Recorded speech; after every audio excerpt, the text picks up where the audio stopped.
All right. Well, let's dive right in, guys, and we'll pick up where we left off last week together. Um, and we'd spent some time just going through several exercises on the prepositional verbs, which is, I think, becoming everybody's favorite topic.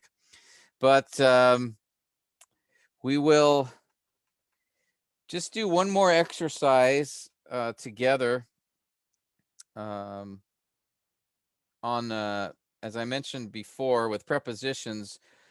We've been looking at those for some time and been spending time on the three different uses of prepositions in English. The prepositional phrase, of course, preposition and the noun. And again, I just want to draw your attention to how they function, because that will be important when we're doing the diagramming. We always want to know, how does a particular word or group of words, phrase, or clause, how does it function? In the end, that's all we care about. We're trying to figure out, how do they connect to each other? So it's important, and I've been doing these exercises. We've been looking at these uses of prepositions because I want you to understand how they function. We did that with conjunctions. If you remember, we had the coordinating conjunction and the subordinating conjunction. And as I mentioned to you, the subordinating conjunction functions as a dependent clause. So it's modifying something else. And the way it will function is like an adjective or an adverb. And that's why we spent time the last few weeks on these things, where, again, remember, an adjective, it modifies a noun, and an adverb, right, modifies a verb. Now, that can be a single word that functions as an adjective or an adverb. It can be a phrase that functions as an adjective or an adverb, and it can be a clause that functions as an adjective or adverb. All right, and so we need to know how those work. And so a prepositional phrase can function that way, as an adjective or an adverb. An infinitive, though, can function as an adjective, adverb, or as a noun. And that's what makes infinitives a little more difficult to figure out, as to how they're modifying a particular word in a sentence. And so we reviewed a few samples together, or examples together, of that, of the infinitive, in order to kind of remind ourselves of that. Now, the prepositional verb, which is what we spent time on last week, is a verb. It doesn't function as an adjective or adverb or noun. It is a verb, but it's a certain kind of verb. It's the verb plus the preposition. Functions as an idiom in the English language. All right, it's just a verb that incorporates a preposition as part of it. All right.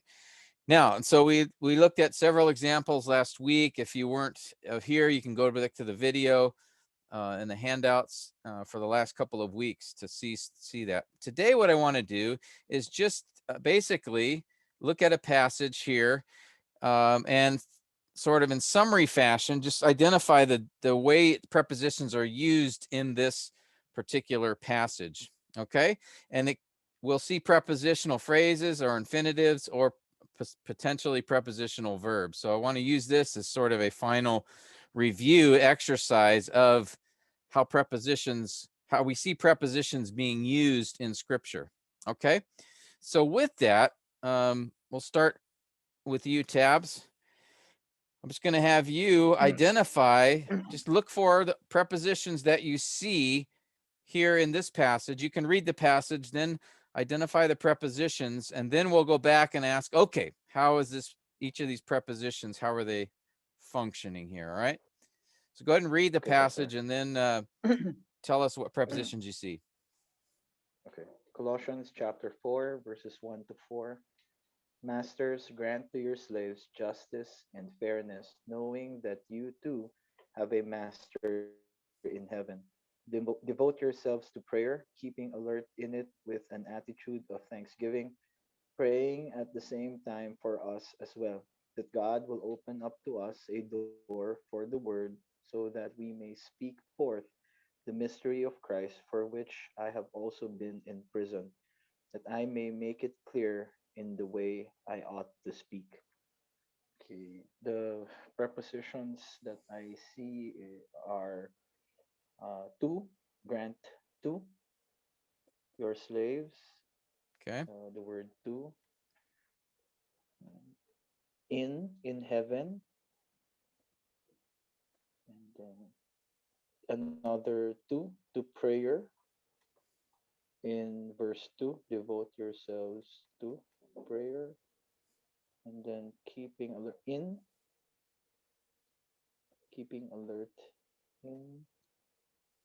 and then Pastor, do we include the one that is italicized because it's not included, or do we still count Yeah, the we'll off just of go with the the English italicized? translation here. Yeah, go ahead and Okay, okay, and then off of attitude of thanksgiving, and then attitude. at Yeah. of, and then praying at the same for us as well, that God will open up to us a door for the word, so that we may speak for the mystery of Christ, for which I have also been imprisoned. I may make in the way I ought to speak.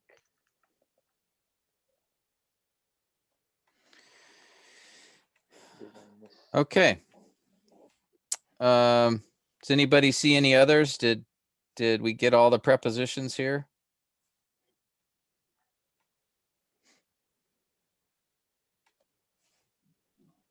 With, Um, Pastor, I think I missed with, the with yeah, with.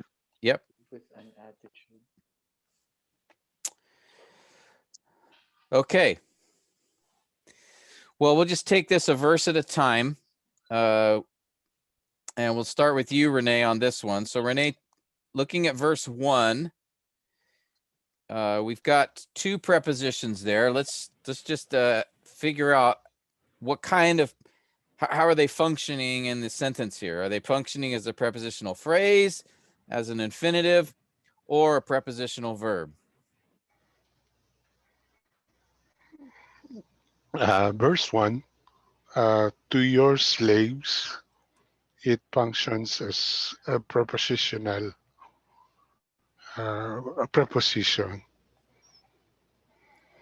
Okay, it to is the preposition. Is it part of a prepositional phrase? Is it part It's of a, is it a infinitive, or is it a prepositional verb? it is a prepositional phrase. Okay. Now we do have the verb grant to, um, could be a prepositional verb. How would we determine if it is or not? Uh, we look to interlinear. Yeah, we could look to interlinear, and then also look to the steps check interlinear, and then also check other English translations. Okay, now I've been having trouble with my Wi-Fi signal, so I'm gonna try to see if I can pull up an interlinear. I'll pull up Bible Hub here. Let's see. Okay, maybe it'll work.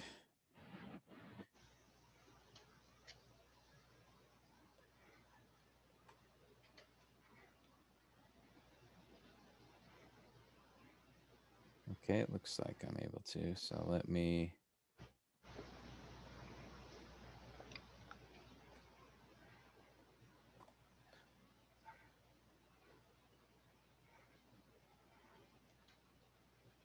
Okay, and the passage is Colossians 4.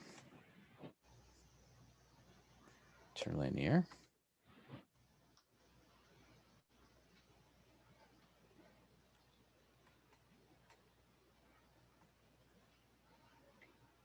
don't want that. What's going on here?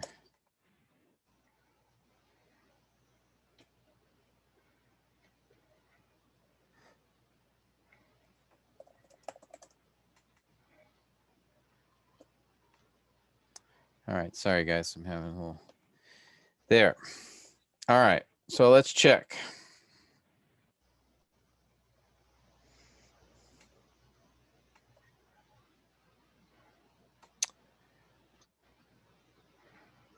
All right, what do you see there, Renee?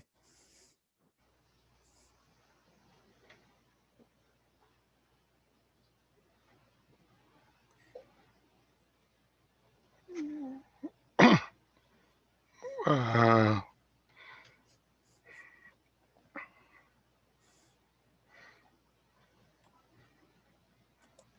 the word give. Yeah, we see the verb there, right? Give. It's the literal translation.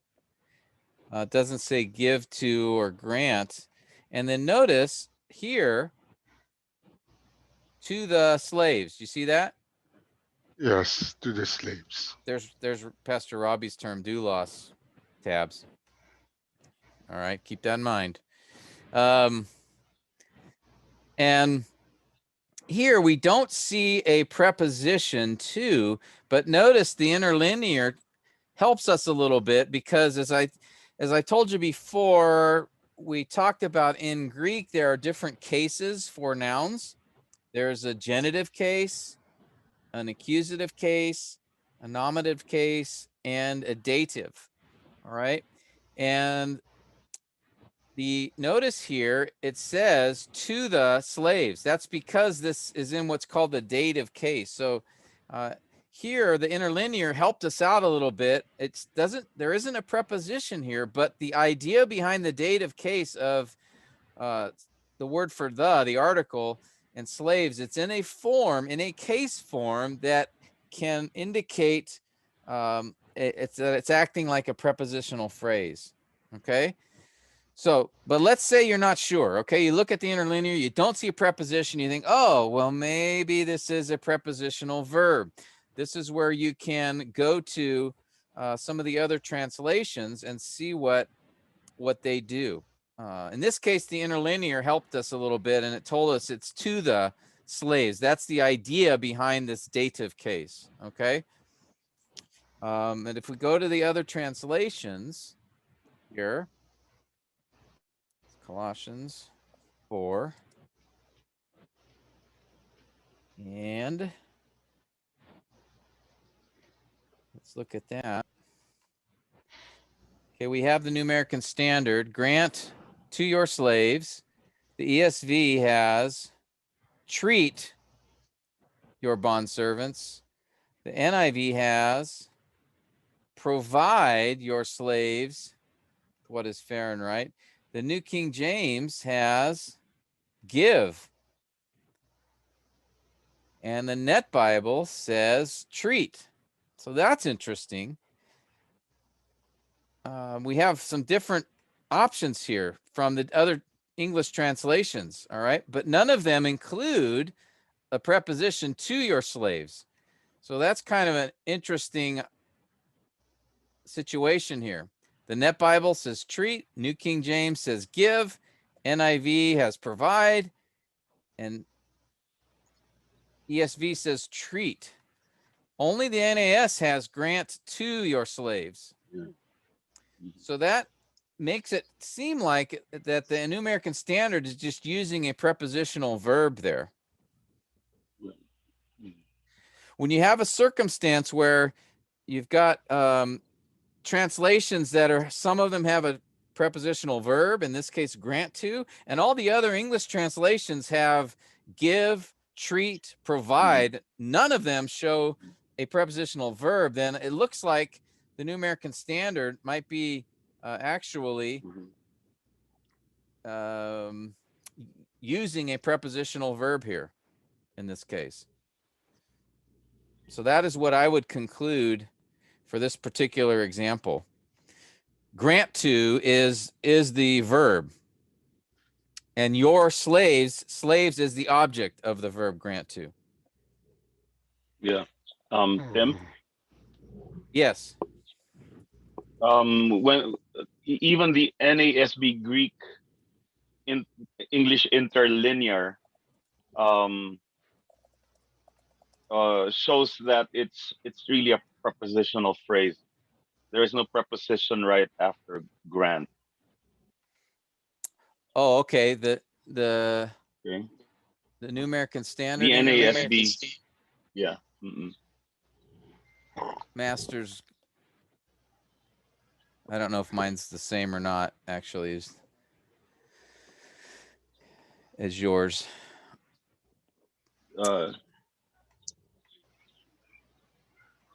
It's there. I saw it. It's grant and then to your slaves. Okay. I think if that was it.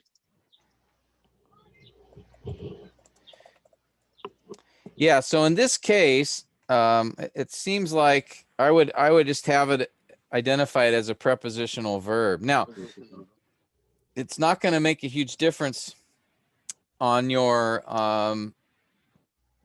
diagram necessarily, but if it's just grant, I think your slaves is the object.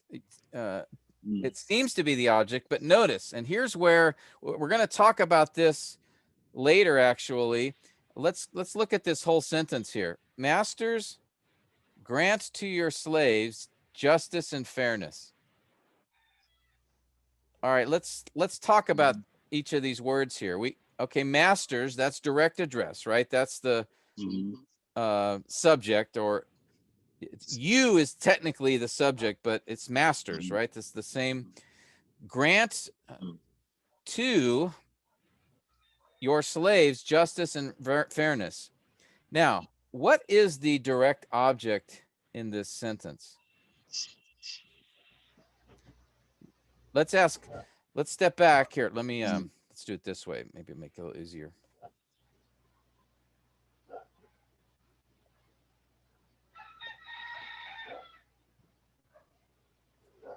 Okay, let's go to note. Okay. Got this sentence here. Masters, grant to your slaves justice and fairness. All right. And then implied is you. Okay. So Renee, let me just ask you, you'll be on the hot seat here. What is the subject of this clause? What's the subject? Master, you. Yeah, masters or you. They're the same. Okay, what's the verb? Grant or grant to. Yeah. Okay. Let's say we're not sure yet, but grant, at least we know grant, maybe grant to. Now, what's the object? Is there an object? What is it, if there is? I think justice and fairness. Yes. Very good. Right? Those are receiving the action, right? Masters grant justice and fairness. Do you see that? Yeah. He's not saying masters grant your slaves. The slaves aren't being given. It's justice and fairness which are being granted. You see that? So to your slaves appears to be in this sentence functioning An indirect object. as indirect object, which we're going to actually talk about. Notice I have in my notes here down here, indirect object. So we're going to talk about that in a little bit, but already we have an exposure to it. I think what's happening here is this, is the verb, I think it's a prepositional verb, grant to, and object is justice and fairness, but slaves is what's called the indirect object. All right. And that is that it's the slaves are not the object. The action's not happening to the slaves, but they are recipients of the action. Justice and fairness is the object. That's what's receiving the action directly. That's what's being granted. Right? So I'm going to just leave that there right now, because we are going to come back and talk about indirect objects a little bit, because here's one example, I think, of one that we see in our passage. So we will see these things from time to time. So that's just a little hint for future discussion. Let's go to the next preposition, in. So Renee, what is in that phrase, in heaven? It is a prepositional phrase. Yes. Okay, there's no verb in front of it, so it's not a prepositional verb. It's followed by a noun, so it matches the prepositional phrase, and it's not followed by a verb. So yes, in heaven, simply a prepositional phrase, and here it is modifying have. It's telling us where we have a master. All right. Okay, Harris, I'm going to ask you to do verse 2. Verse 2. Let's bring it down here.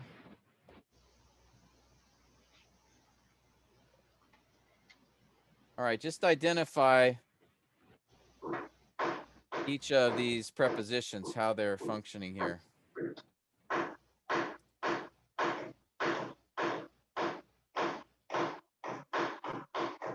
Verse 2, devote yourselves to prayer, keeping alert in it with an attitude of thanksgiving. The first one, Pastor Tim, is a prepositional phrase. Okay, To to prayer. prayer. Yes, Pastor. Okay.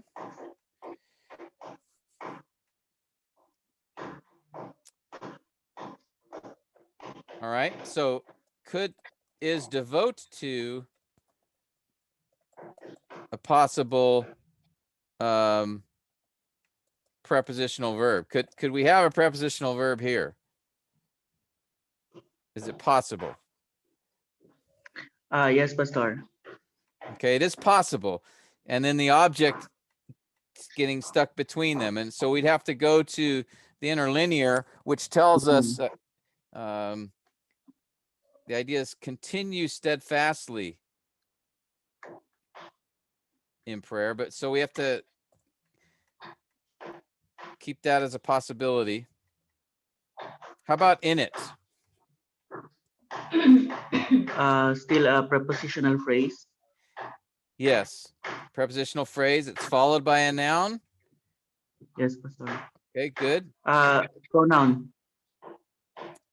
Pronoun. Thanks. Okay, good. With an attitude. Still a prepositional phrase followed by a noun. Yep. And then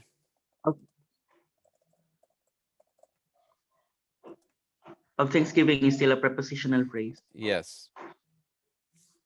Okay. Good. Now let's go back to devote yourselves to prayer. All right. If we look at the other English translations, let's see what they do.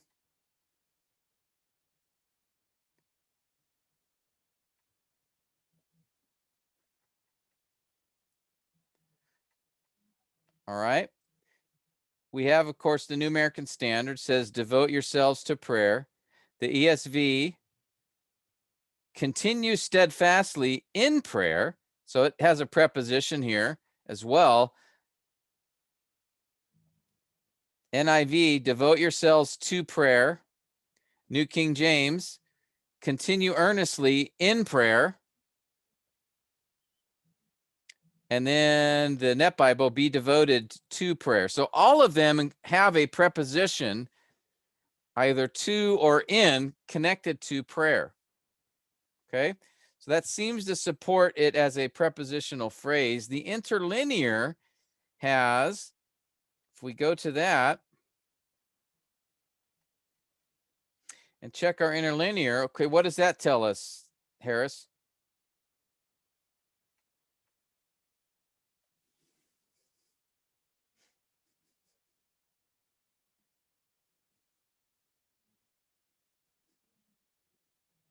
You're muted, by the way.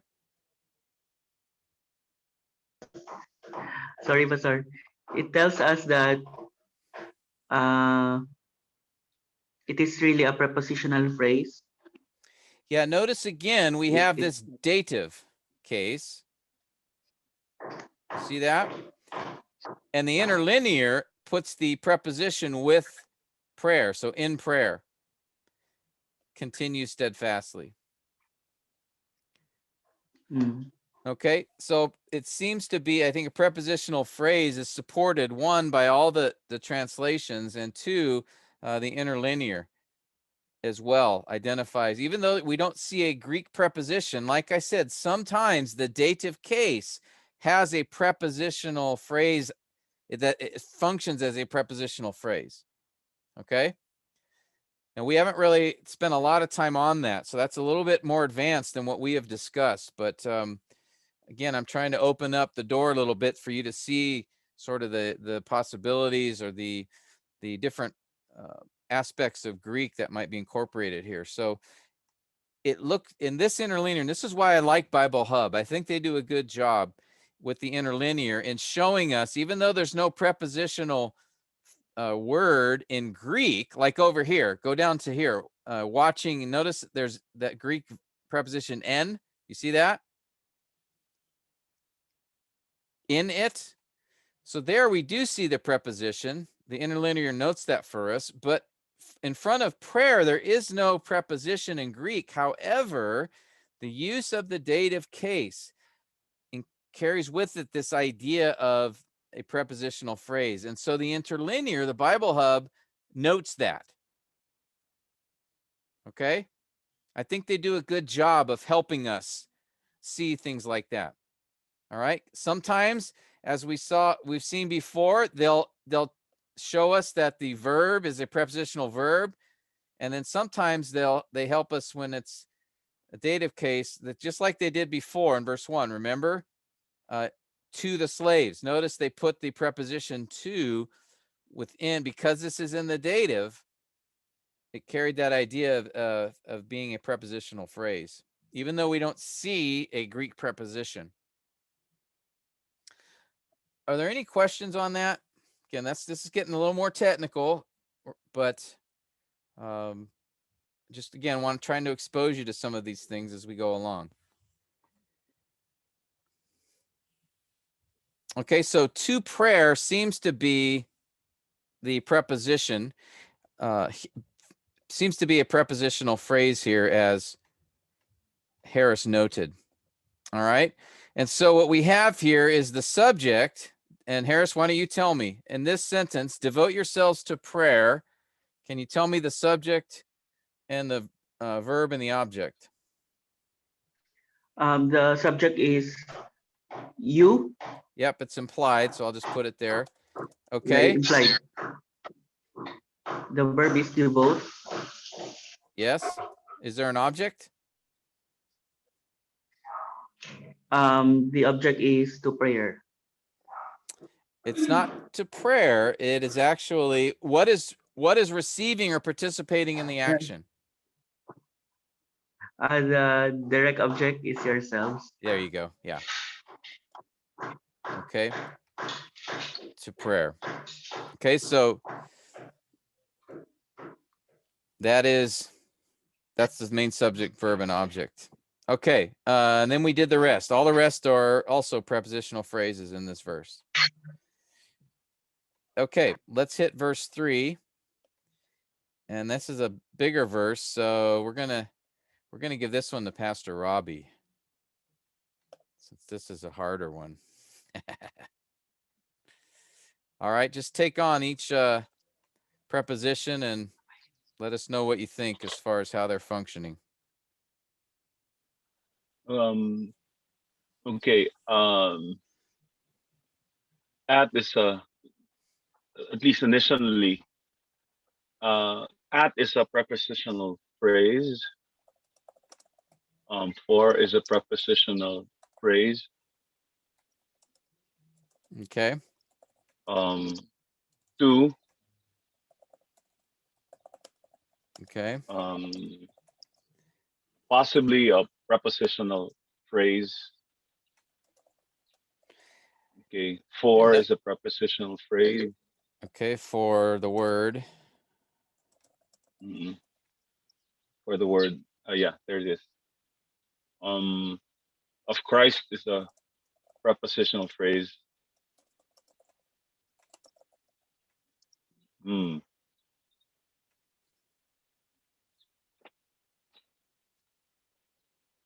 For which, that's tricky.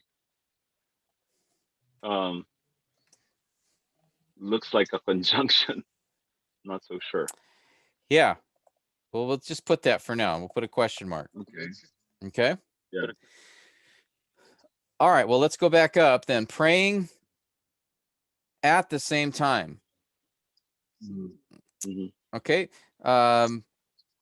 That seems to be, I would say, my initial initial guess would be prepositional phrase, because praying at Mm-hmm. would be an unusual prep verb. Yeah. Normally in English, you might say pray for. That could be a prepositional Yeah. verb. So we could check. We could check real quickly on that just to see what does our interlinear show us. And maybe you can tell us, what do you see? Where is it? Oh, there. Sorry, Yeah, it is a prepositional verb. Yeah. Yeah. Praying, because It's notice a prepositional phrase. praying is a participle here, Mm-hmm. right? And then notice Right. the interlinear. It's helping us out. Yeah. It's actually an adverb here. Right. So that word hama is actually translated as at the same time, but it's really functioning like an adverb. Okay. So I would take that whole phrase, and it's in English, it's shown as a prepositional phrase, and it's functioning as an adverb. It's modifying praying. When? Praying when? Right. Okay. Yeah. Okay, good. Let's go back to here. There's something that I want to see if you picked up on. I think, so for us, there's no verb after it, no verb before it, prepositional phrase. That God will open, and notice here, there's another preposition that nobody caught. Up. Oh, yeah. All right. That's right. So open up. What do you right. think that is? Is it up to us, or is it open up to us? It's open up. I think it's idiomatic here for the Yeah. English, at least. Yeah, I think it's a prep verb. All right. Open Yeah. up is. And then to us is a prepositional phrase that follows it. But notice you've got two prepositions back to back. That's usually an indicator that you probably have a prepositional verb. The first one is a prepositional verb. The second one is a prepositional phrase. All right. So, but let's look at the interlinear, just see what we see there for that particular. Okay, tell us when you see it, Robbie, and what you see. Yeah. Well, where are we? Oh, sorry. I can't see it. I can't There see it it is. there. Sorry, that's my fault. Yeah. Okay.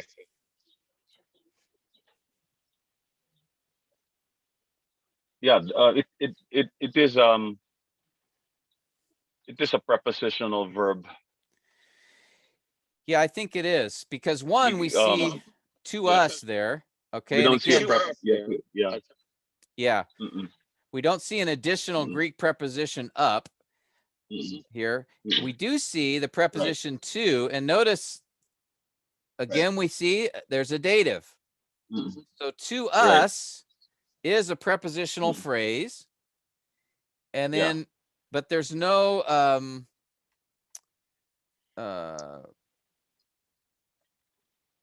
with open, it seems to be then open up is looking like it might be prepositional verb. And let's look at some of the other translations and see what those, if those help us out or not at all. Okay, the Net Bible has may open a door, so it doesn't put up. The New King James,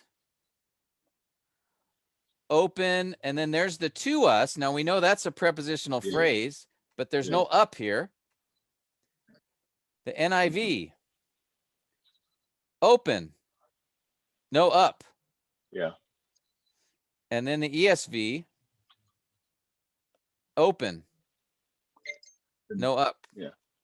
Are you guys seeing a pattern here, by the way, with the New American Standard? Yeah. Yeah. Yeah. It has a tendency to use prepositional verbs. This is now just in this passage, the second time we've had the New American Standard showing a prepositional verb, and all the other English translations, the other 4 that we're looking at, don't have it. They just have a regular verb. So if you're using the New American Standard, keep that in mind. You're going to have probably see more prepositional verbs than in the other translations. Okay. So that takes us to then it is open up. That's a prepositional verb. Okay. Right. And like I said, the big clue for that was just seeing these 2 prepositions back to back. One of them following a verb. I'm sorry. Okay. I missed up as a preposition. That's right. Yeah, sometimes they're a little sneaky, those little 2-letter ones. But look in this one verse. We've got 1, 2, 3, 4, 5, 6, 7 prepositions. And one of them, is a prep verb here. The others are normal prepositional phrases. And that's probably a fair ratio. Most of the time, a preposition is going to be part of a prepositional phrase. If you don't know, just default to prepositional phrase, and you're probably 90% of the time you're going to be right. Okay. But look for clues. And here the clue is, okay, so assume, maybe I could give you this sort of paradigm. Assume it is a prepositional phrase. Okay, that's the default. All right. Unless you see a verb before it or after it. After it meaning the before the preposition. Okay. Then now you have a possibility that it could be, if it's before, it could be, if there's a verb before the preposition, it could be prep phrase, a prep verb. If there's a verb after, it could be an infinitive. If the preposition is to. Okay. So, but like I said, guys, if you're having trouble with these prep verbs or infinitives and you're not quite clear on them, just presume it's a prepositional phrase, and you're probably right, especially if you're working in the ESV translation. All right. The New American Standard seems to have a special fondness for these prepositional verbs. Okay. So just keep that in mind. I think these prepositional verbs are a little confusing. So it's so much nicer when you have the regular verbs like you do in the other translations. So that's something, though, that's to keep in mind with the New American Standard. All right. But that would not that would not change the way we look at the verse or the passage, right? If you mean this, God will open up to us a door? Yeah. No. Yeah. Not at all. Yeah. Because if you have, open up, or like, what were the other ones? The ESV has open. Yeah. Okay, so NAS has open up. The ESV has open. The NIV has open. New King James has open. Everybody else has open. Yeah, because if you remove the preposition up from the NASB, it's just the same. Yeah. So all that does is this will just help you when you're diagramming and you see that preposition, you might get confused a little bit. So for example, how that would look is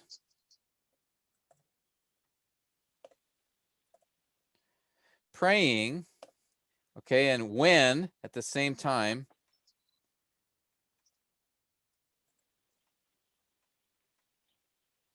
And then praying, that is the object of praying that God will open up to us. Open up where? To us. And it's open up a door. A door is the object.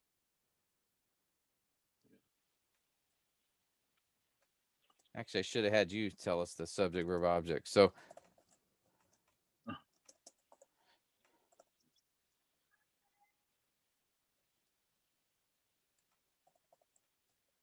okay, so door is the object of open up.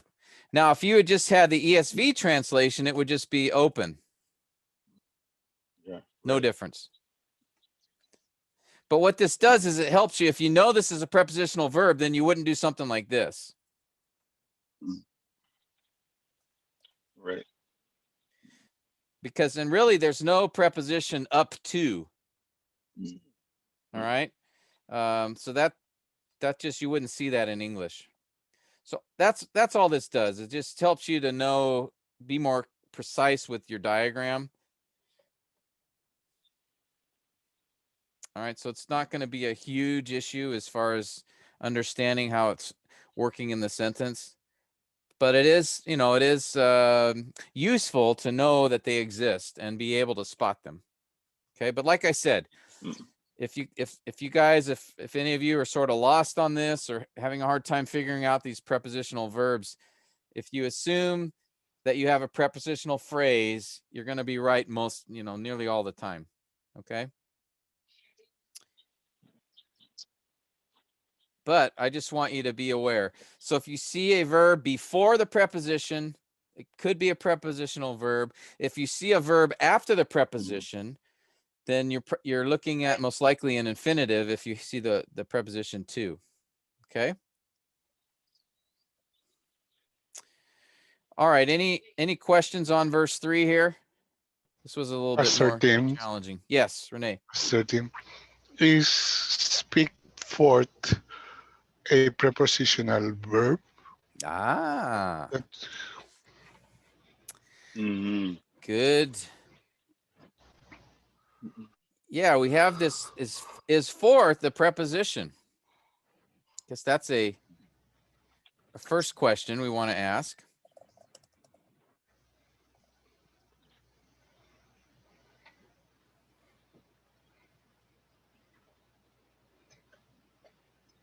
Any ideas? What do you guys think?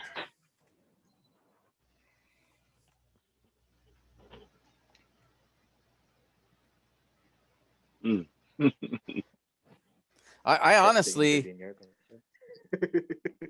I think it is, but I honestly don't. I don't have my English book here, so let me see. Maybe I can. Oh, look up. Yeah. Okay. I looked up online here on the Webster dictionary. It says forth can function as a preposition. Out of.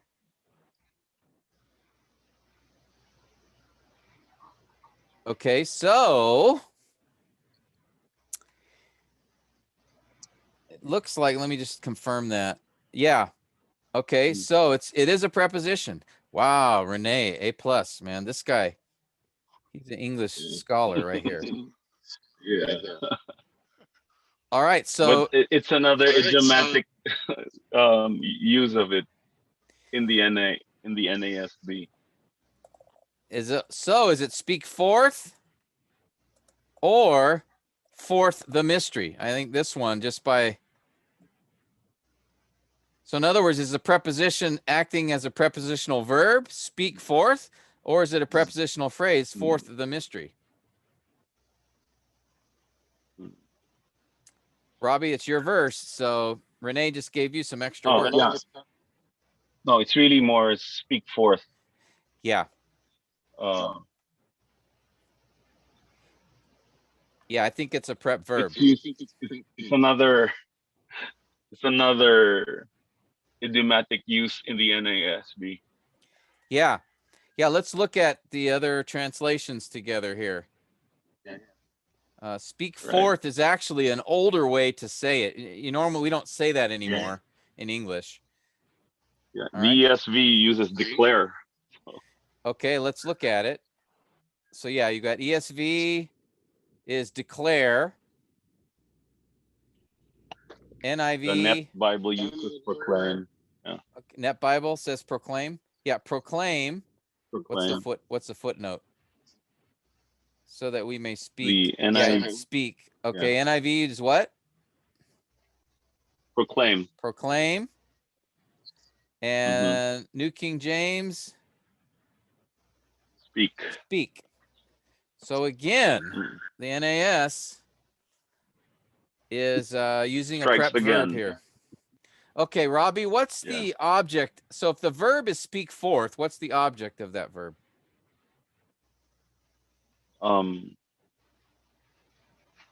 The mystery. Yes. Wait, okay. Am I looking at the right? Yeah. Yeah, you're correct. So the object is the mystery or mystery. Okay. The object of open up, it, by the way, is, what's the object of that one, Robbie? Will open up to us the door for the word. What's the object? Us.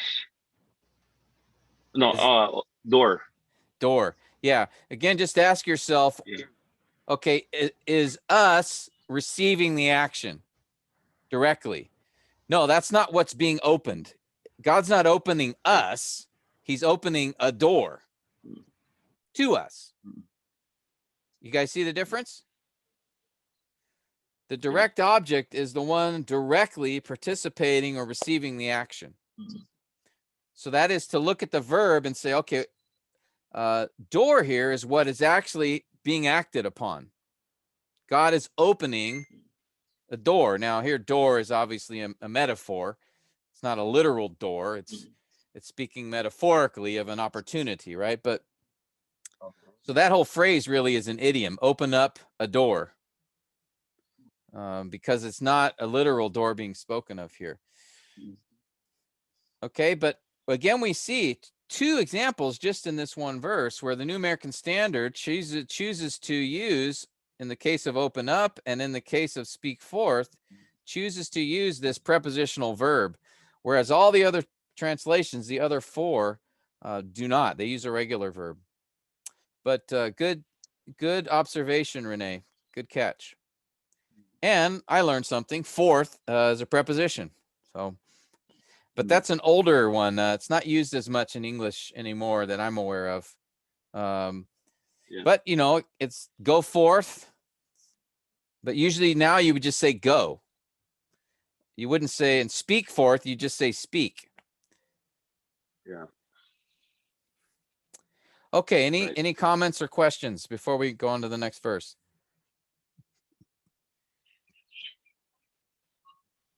Okay. Brother Manny, I'm going to give you verse 4. There's only a couple of prepositions to worry about here.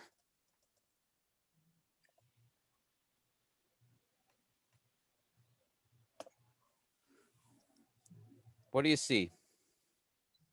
That I may make it clear in the way. In the way is it looks like a prepositional phrase. Okay. Again, like I said, that's a good default guess, right? If you're not sure. I thought this to speak is infinitive. Good. Because why? How do you know it's an infinitive? It's a to plus a verb. Yeah. So cannot be a prepositional phrase. Must be an infinitive. All right.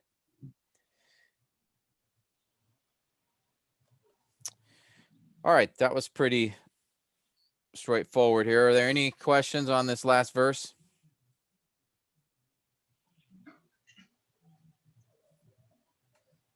Okay, good.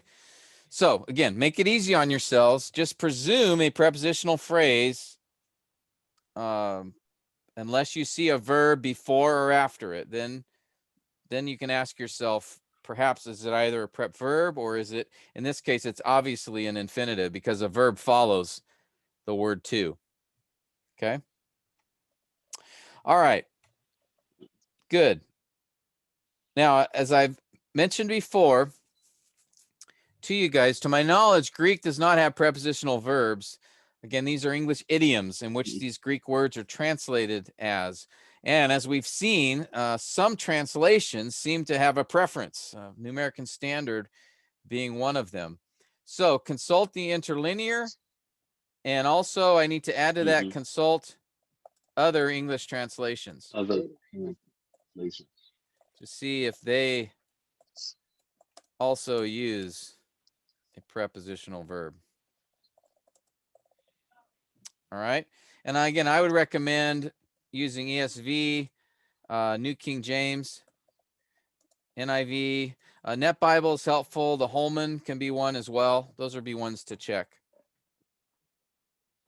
All right. And if you have a situation where every other English translation doesn't have the preposition there, then it's probably the New American Standard or the one translation you're using. It's probably a prepositional verb. Okay. All right. Now, before we go to the indirect objects, any comments or questions? Any passages that you come to your mind that you've had a question about, or anything that we've covered so far?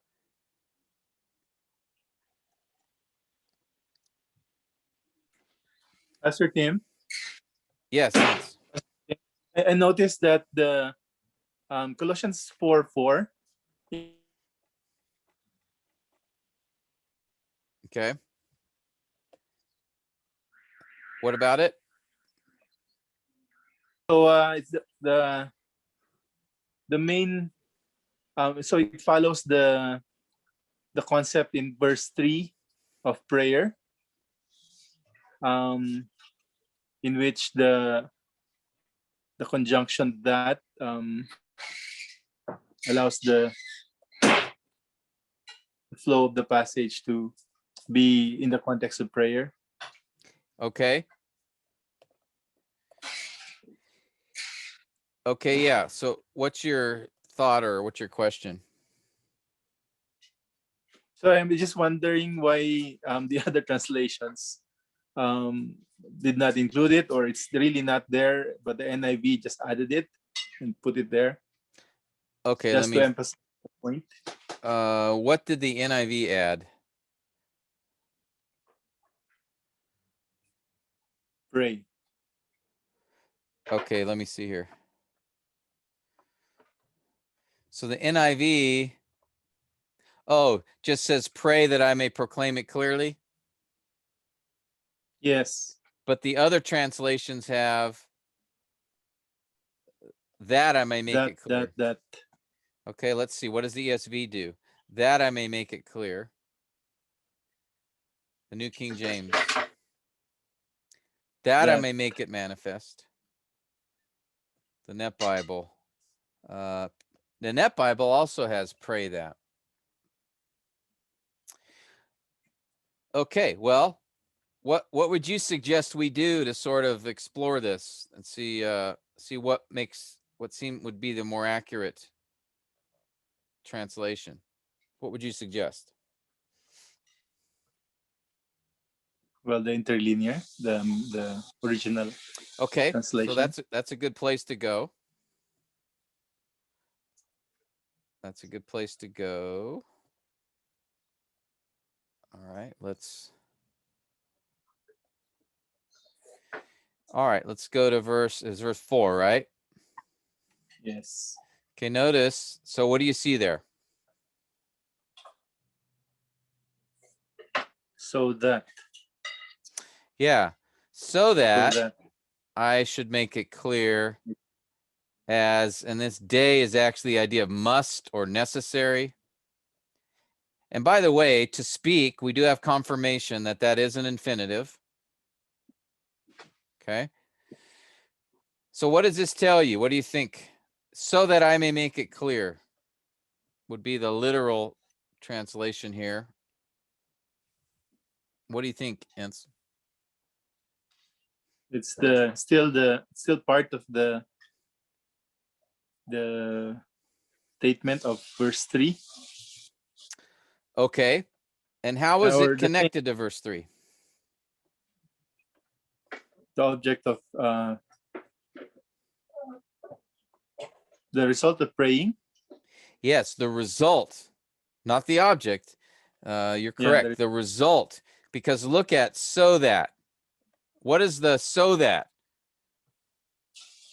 Do you remember what that's called?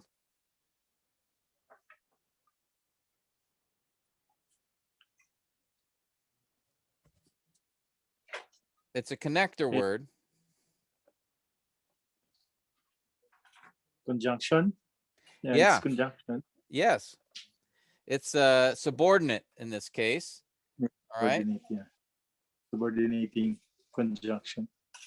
Okay, and if we go up, notice as well, there's another one. Same Greek word. And it says conjunction here from up in verse 3. So that God may open up to us a door for the word. And then notice, look at this. Oh dear. What do we have here?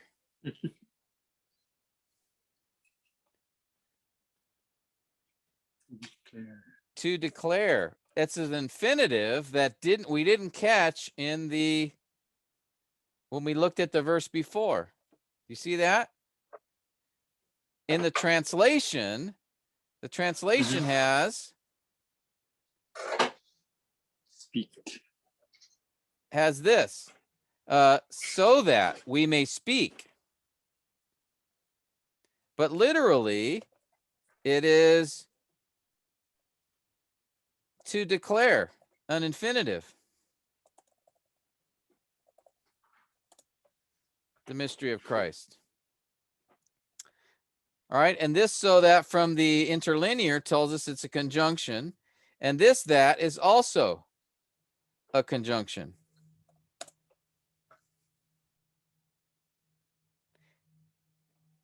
Okay, now guys, this is really important. This is actually an excellent observation, Ents, because let's look at again, how do these translations, the NIV, for example, you notice this, it says, pray that I may proclaim it clearly. Now, what is it that we saw in the interlinear? Was it pray that, or was it in order that I may make it clear? Here, let me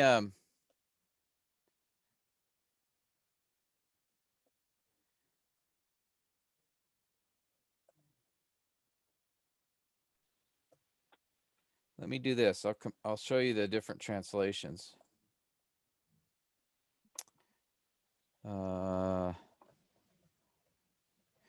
Okay, and we'll just take the New American Standard.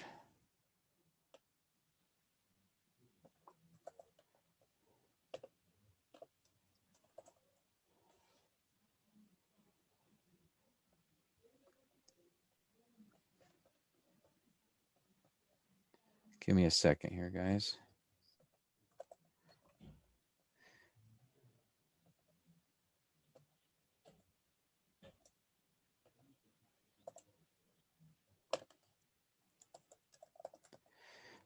Okay, and let me grab one more here.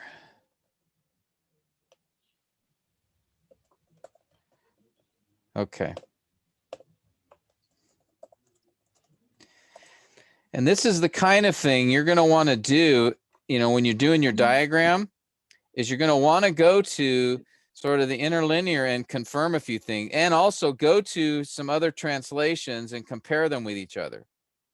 Okay, that's exactly what we're doing here. So let me take you back to the notes here. Okay, can you see all three? Here, let me do this. I'll make it a little smaller. Okay, now here's three English translations. All right, for and I'll just focus on verses 2 through 4. Okay, so let's look at verse 2. Devote yourselves to prayer, keeping alert in it with an attitude of thanksgiving. All right, NIV. Devote yourselves to prayer, being watchful and thankful. Okay, those are pretty close, right? We have a main, devote yourselves to prayer, devote yourselves to prayer.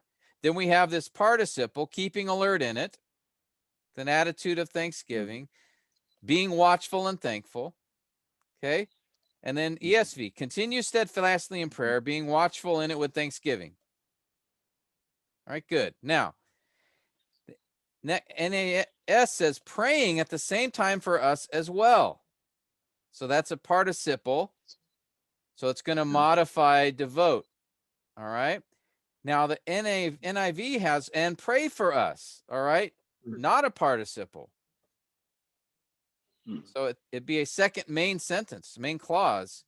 And then that's what the ESV also does. At the same time, pray for us. All right. So that is a difference. Not as significant, but it still is a difference. All right. Because the NAS is now saying this is subordinate to the first sentence. So if I am diagramming, I'm going to put praying under devote. But in the NIV, if I was diagramming that, I would have devote yourselves, and then I would have and pray for us.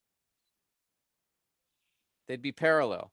Same with the ESV. Now, here's where, so that's one thing. That would be one difference to take note of. NAS has praying at the same time for us, well, that God will open up to us a door for the word. All right. The NIV has that God may open up a door for our message. Okay, that's pretty close. ESV, that God may open up to us a door for the word. Okay, so those are all similar. And that here is a conjunction, remember? Okay. It's purpose statement. Pray, why? So that God will open up a door. It's not the content of the prayer, it's the purpose of the prayer. See the difference? Yeah. All right, guys, let me go back. Let me take you back to the interlinear, just so make sure we all see this. Whoops, let me not take you to that. That's not helpful. Where are... Oh, there it is. I'm like, where did it go? All right. So we are at here. Notice, okay, praying. There's the participle, by the way. At the same time, also for us. And then here it is. That, hina, conjunction. Okay. It is not the content of the prayer. It is the purpose of the prayer, or purpose to pray. Okay.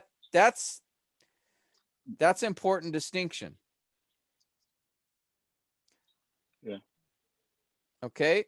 So we're not praying that God would open up a door. And that's what it sounds like. So when you go to the NIV, it says, pray that God may open up a door. But it's actually not, that kind of makes it sound like that's the content of the prayer, but it's not. That is a conjunction, meaning it gets a purpose or result. That's what the conjunction that, or so that. Okay, now so that is an important distinction. So if you're teaching this passage, you're praying here, you're not saying the content of the prayer is God to open up the word. That's the purpose for praying. Okay, this is what I'm praying to God, and the purpose of this prayer is that he will open up a door. Now, it's pretty subtle. I mean, okay, you could say, well, that's the content of the prayer as well, because that's what he's wanting the result to be. But technically speaking, we want to make sure we are being grammatically faithful to the text. And it is that here is a conjunction. Okay. Tim, Um, uh, yeah. the Bible Hub interlinear is based on the ESV, right? At least this one No, is. I don't It's think not. so. I think it's just its own. I don't know what interlinears usually have their own literal translations. They don't like when you just get an Mhm. interlinear. And I think Bible Hub is its own. I don't know which translation it uses. Pastor Tim, it's called Berean Study Bible. Yeah, it's a Berean. That's the link that it's grabbing. It's a Berean interlinear Bible. I don't know if there's a Berean translation. Is there? They have it. Bible Hub has its own translation, Pastor Tim. It's called Okay. Berean Study Bible. Yeah, and these are it's again, the interlinear is literal. So you don't get any smoothing out. You just get the literal definition of each word. All Okay. right. So now, Yeah. yeah, go ahead. No, the question is because if I were using the NAS, I would treat praying really as a participle. But that would change if I diagrammed based on the ESV, Yes, right? you're right. And that's why it's important to come to check the Mm. interlinear here and see, and it is a participle. Yeah. So if I were using the NIV, I'm rather the ESV, and know that it's really a participle and not an imperative verb. What do I do? Do I just make a note of it? Oh, you mean as far as in the sermon or in your study? In the study? And even though it would affect my outline, because the moment you make it treat it as an imperative verb, won't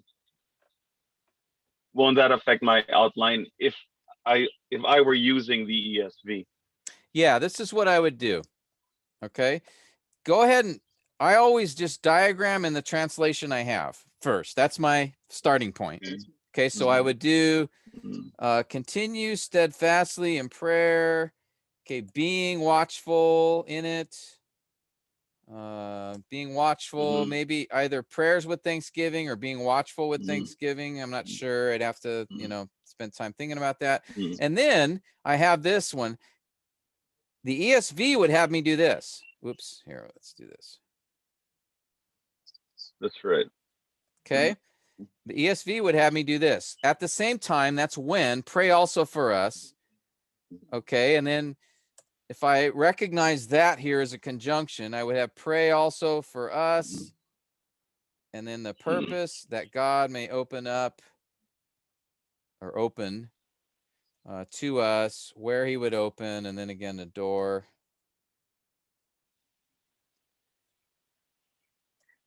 Purpose to open. Okay, let's leave it at this for a minute.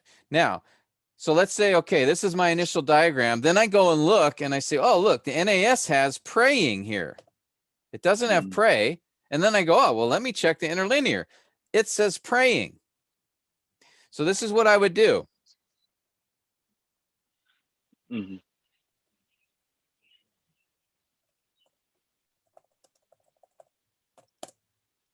Okay.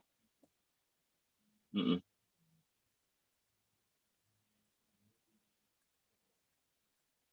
All right. So what this says is, okay, these brackets are my own, you know, that's the stuff I'm putting in.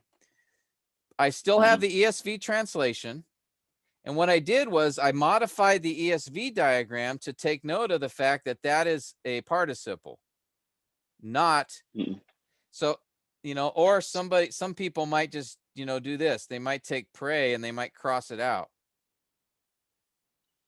And that's okay too. Oh, that's not what I want. Some people might do this. Sometimes I've done this. I leave it there, but I cross through because literally the word's praying. So I put it under continue because it's a participle. Yeah. It's going to modify the main verb in this case. Yeah. So it's a multi-step process here, Robbie. Take your translation and diagram it. And then take a look at other translations. And of course, the interlinear is going to be a final decision on this. And in this case, you know, we were beating up the NAS for using prepositional verbs, but here the NAS has gotten a point back because it actually translated praying correctly as a participle. Which again, the importance of this, guys, if you remember, is participles are not main verbs. So that means they are subordinate. They're supporting another idea. Yeah. So in your sermon, continue steadfastly in prayer. That's my main focus here. That's the main point. Being watchful, praying for us, those are subordinate points. They come under the main point of continue steadfastly in prayer. So as you're preaching the text, that you're going to want to give priority to what the author's giving priority to. So that's why this is an important. So instead of saying having 2 points where it would be the ESV would have continue steadfastly in prayer and then pray for us. Those would be two parallel points. Actually, the grammar tells us it should be 1 point with 2 subpoints. Okay. Does everybody see that? Yeah. Yep. And also, another thing is, let's look at the question. Okay, we're going all the way back now to Ensa's question, which introduced this whole discussion. That word in the NAS, it says that I may make clear. Verse 4. And again, from the interlinear, we saw this is a conjunction, you know, so that I may make it clear. But in the NIV, it says pray. It's a, and in the that here is being used as a direct object marker. What I pray. Pray that I may proclaim it clearly. All right. And, but look at the ESV. ESV matches the NAS. It has that. Okay. Just like the NAS, that I may make it clear. So the importance here is to recognize that it's not another command to pray.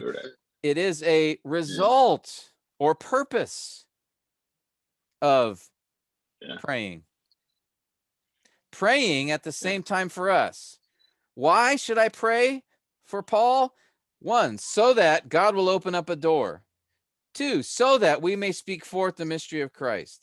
3, so that I may make it clear in the way I ought to speak. Now, is it wrong to say this is the content of the prayer, that we need to pray for an open door? We need to pray that we would speak boldly. We need to pray that we would be clear. No, I mean, I think as you look at the whole paragraph, that's, you know, I think it would not be wrong to say that, but that's technically not how Paul is expressing it as far as the grammar is concerned. The key statement here is devote yourselves to prayer. That's what he's emphasizing.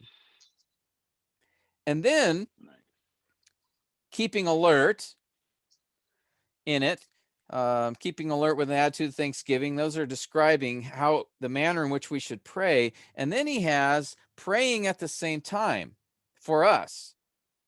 And then following that, he has, so here's kind of how it would look. If I could,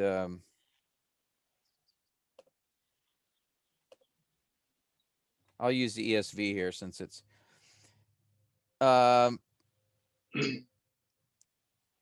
actually the ESV caught the infinitive here. The other translations, that this word here, so that we may speak, actually is an infinitive, to declare.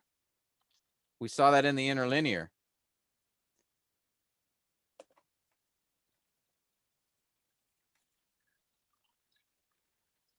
Let me just show you this visually.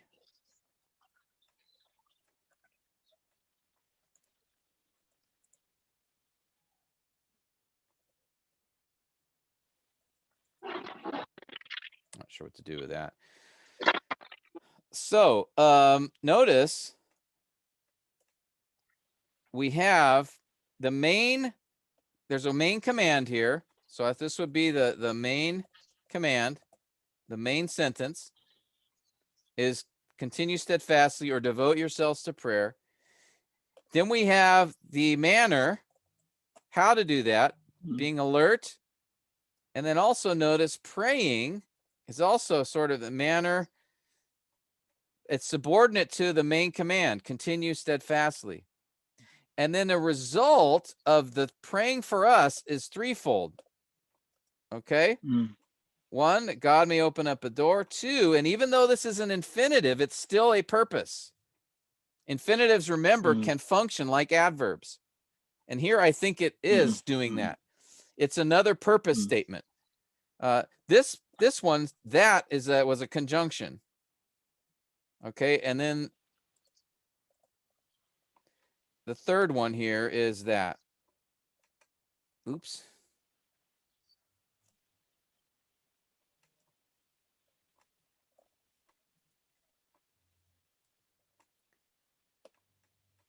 Okay.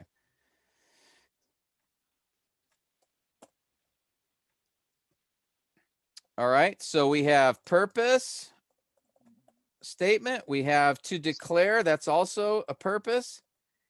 The infinitive is functioning here as an adverb. And then we have another purpose. So we have three purpose statements that follow praying for us. Now these three purpose statements could go back to the continue steadfastly. We would have to think about that. Do they modify praying or do they modify continue steadfast continue? So that's something we'd have to think about. But what I do want you to see is that these are three purpose statements.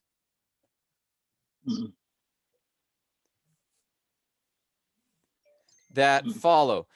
All right. Now the NIV would not make it look that way. The NIV makes it look like you have one main clause, devote yourselves to prayer. You have a second main clause, and pray for us too.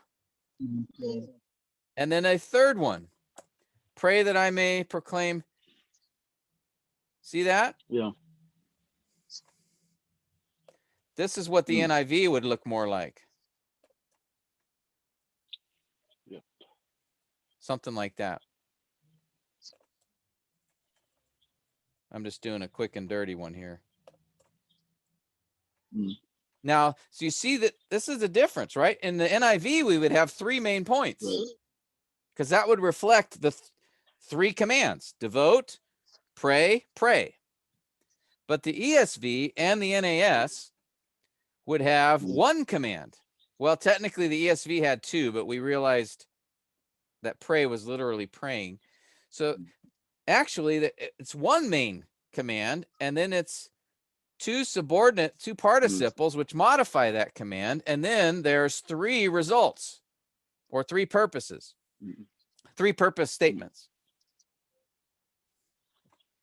All right, so this is why what you want to do is just diagram it first. And this is why, again, guys, the NIV is a great translation to read.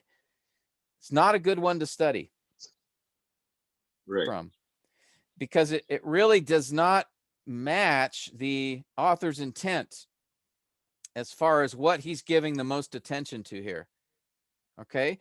It's easier to read. Certainly the English is easier to follow. It breaks it up better. It kind of, and I think at the end of the day, the NIV does capture the general sense here pretty well, but it really is a hindrance as far as, you know, having an accurate picture of how, what the grammar here and what's actually going on. The ESV is better, but as we saw here, even the ESV had one little thing that, you know, this little thing here that was not as helpful. The NAS had the best in translation as far as being the most literal and following the Greek the most closely, except for those prepositional verbs, right? That's its Achilles heel. That's its weakness, maybe. Yeah. Tim? Yeah. No, the reason why, going back to my previous question regarding the interlinear. Yeah. Because I remember that some sessions ago, I looked at the NASB Greek interlinear. Yeah. And it was different from the Bible Hub interlinear. I think there was a preposition in the NASB Greek interlinear, while I don't remember exactly what passage that was. While that didn't show up in the Bible Hub interlinear. So when that happens, sometimes I default to going to a Greek New Testament to see if there was really a preposition in it. Yeah. And that's what, you know, again, the interlinear, the Greek, you know, portion of this here, the Greek words, those are the latest, you know, we have the most confidence that those accurately reflect the original Greek. Underneath that, the red words here, those literal translations, that's just the interpretation of the interlinear, the publishers of this interlinear, Berean Bible in this case. For no, I remember. Yeah, but I remember that there was this instance where even in the Greek part of the NASB interlinear, there was a preposition that appeared, but it did not appear in the Bible Hub interlinear. You may have, and that's why you mean actually in the Greek text? Yeah, in the Greek text. I remember there was that instance, and that's why you said something like I prefer to use the interlinear in Bible Hub. So that got me thinking about my NASB Greek interlinear. Do I now have to open 2 interlinears? And so what I did was to just default to a Greek New Testament to see if that preposition, I forget what passage that was. I don't know if you remember that instance. I didn't remember seeing, I remember us talking about that, but I thought it was the NAS interlinear translation had the preposition in and the Bible Hub. I didn't remember that there was a actual in the Greek text a preposition in one but not in the other. Here's what you want to do, because we have to remember a couple things. One is this: we have Bible software. There's going to be errors and mistakes, right? I mean, there's just, I found some either in the parsing, in the translation, and then sometimes the actual text may have something wrong. So ultimately, for me, what I do is I go to the Nestle Aland. That's the actual Greek Bible. I go to the Nestle Aland. You can use version 27. I think version 28 is out now. And that's going, you're going to have to, you can look there, and that's just the Greek text. I don't have a copy here with me. And yeah, you can do just like you did. Okay, go to the Nestle Aland and see what's there in the written form if you have it, or you can go to, in my Bible software, that's what I have opened here. Here, I'll show you.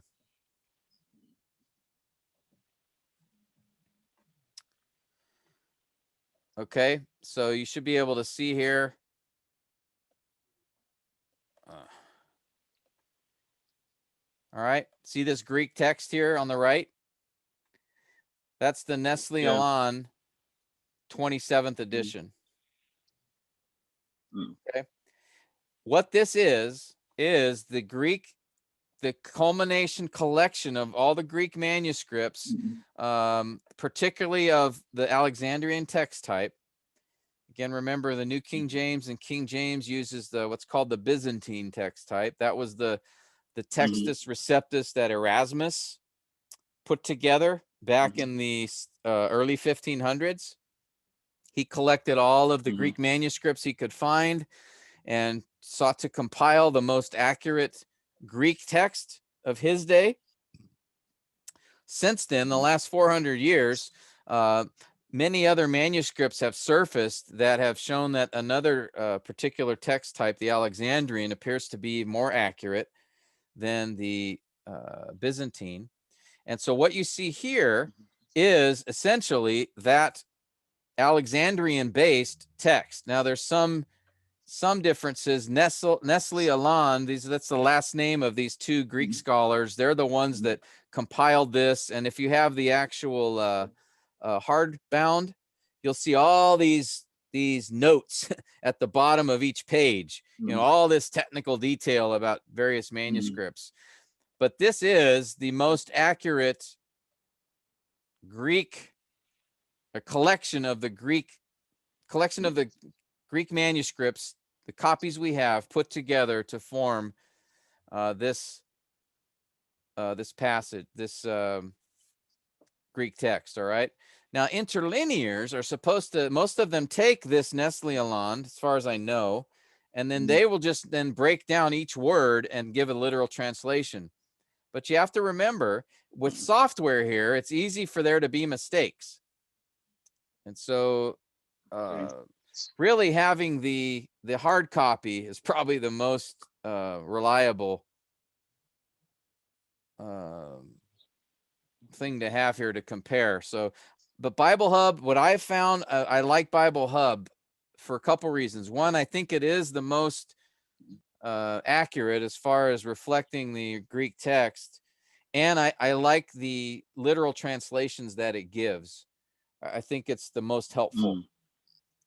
That's just my opinion. As far as interlinears go, online interlinears, Bible Hub is a good one. Blue Letter Bible, I also use sometimes.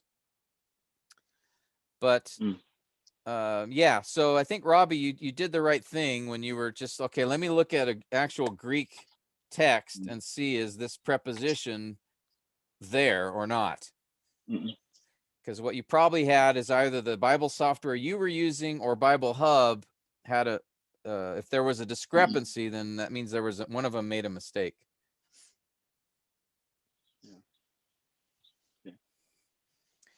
Okay, long answer to a short question, but did that answer your question, or did that address? Yeah, it did. Okay. Thanks. Okay, so going back to,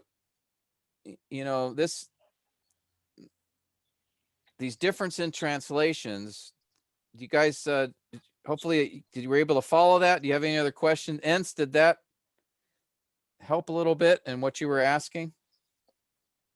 Yes, Pastor. It's makes very clear, Pastor. Thank you. Okay. Well, guys, I want to commend your observations. They're excellent. You guys are seeing things here that several of you have brought up, different things that you're noticing that really show me you're doing a good job observing. You're seeing things that normally folks may not may not see. So I want to commend that power of observation and these questions that you have, because this is exactly the kind of things you want to be asking yourselves as you're studying these passages. As you're comparing, you want to be comparing to other translations. You want to be consulting the interlinear, because at the end of the day, we want to just most closely reflect what the original author was saying. And the best way we can do that is first to understand the grammar. You know, how did he construct this passage? And then we can go from there to, all right, well, what does it mean? But we have to start with, how did he present grammatically what he's saying? And so, for example, and this helps us understand the priority in this passage Paul is giving to this idea of continue steadfastly in prayer. That's the main command. That's the main idea. There's no other imperatives in these 3 verses. There's only one in the original. All right, that's important. An imperative is much stronger and more emphatic or important than a participle. The participle is always in a subordinating role. All right. But some translations, in order to make it easier to read, sometimes they will translate a participle or an infinitive. They'll translate them as a command. And we just got to be very careful. There are very few instances where a participle carries the force of a command. Okay, that does happen, but it's not common. And I think in this case, that does not carry the force of a command. Praying is subordinate to the continue in prayer, or devote yourselves to prayer is the NAS translation. Okay, so this is exactly how you'd want to approach it. Once you get do the diagram for your translation, and then after that is when, okay, let me look at a few other translations. Let me look at an interlinear, and let's see if there's anything I need to recognize. And what we did recognize, by the way, too, is that the New American Standard did not catch that this to declare was an infinitive. It translated it as that we may speak forth. And actually, it should say to declare. Okay, that's the literal. Yeah. Now, as I said, this is where, I would now have the question, okay, to declare can function as a purpose statement. An infinitive can function as a purpose statement. The question I would have in my mind is, why did Paul do that? Why did he not just say hina, so that, like he did here and like he did here? Yeah. Why is this one to declare? That's something I'd want to explore. Is it because it's different? And is it different on purpose, or is it just, that's another way we express the same idea of purpose, so, but it does draw attention to itself as something that's different in this sequence. I've got 3 purpose statements, and one of them is worded a little differently. It's not using a conjunction, it's using an infinitive. Yeah. All right. Oh boy. Yeah. Okay. Well, that's quite a bit. We didn't cover a lot of ground, but we went pretty deep in one particular area this morning. So I hope that was helpful. We will eventually get to indirect objects, Lord willing, but all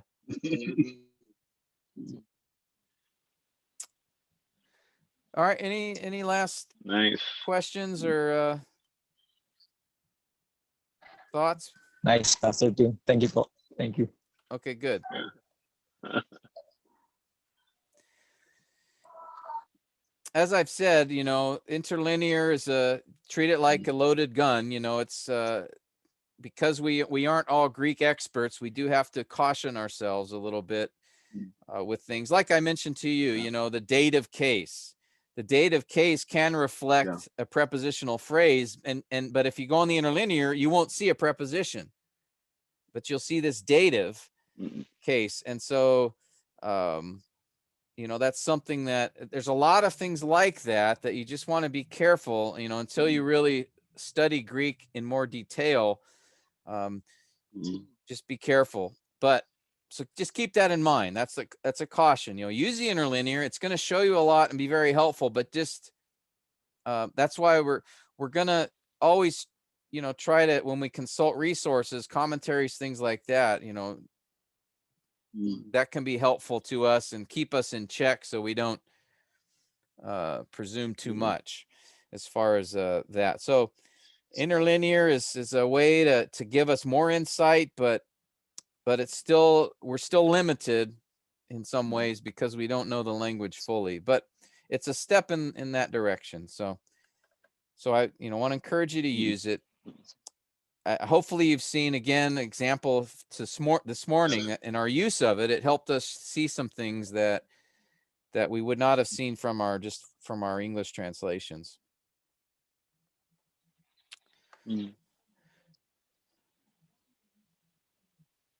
Okay.